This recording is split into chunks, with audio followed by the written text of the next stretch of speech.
The Suez Canal isn't just a channel, it's the artery of global trade. Linking the Mediterranean to the Red Sea, it cuts the voyage between Europe and Asia by thousands of miles.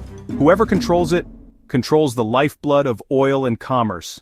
For decades, it was the pride of the British and French empires, but by the mid-20th century, colonial power was fading, nationalism was rising.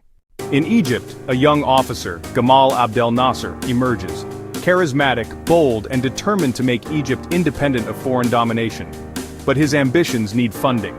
Nasser dreams of building the Aswan High Dam on the Nile, a mega-project that would transform Egypt's economy. First, he turned to the United States and Britain for help. At first, they promised support. But when Nasser bought weapons from the Soviet bloc, Washington and London grew suspicious. In July 1956, the West abruptly withdrew funding for the dam. Humiliated but unbowed, Nasser struck back.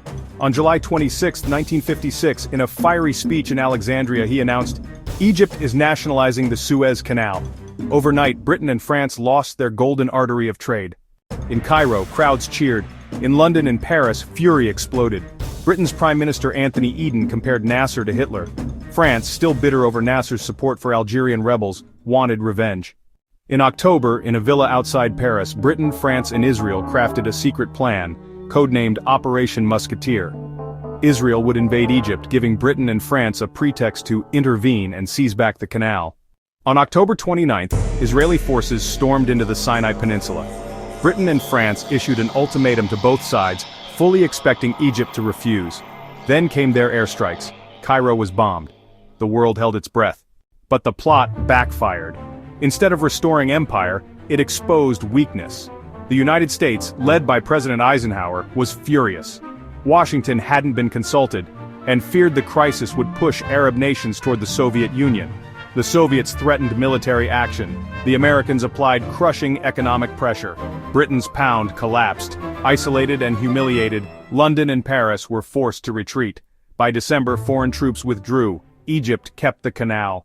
The Suez Crisis was more than a military defeat. It was the end of Britain and France as global powers. From then on, the Middle East would be shaped not by Europe, but by the Cold War rivalry of the US and USSR. And for Nasser, it was the moment he became a hero across the Arab world. The man who stood up to empires and won. The Suez Canal remains one of the world's most strategic waterways, a reminder that sometimes a single choke point can shake the balance of power. This was the Suez Crisis of 1956, one of many tales in the great chessboard of geopolitics.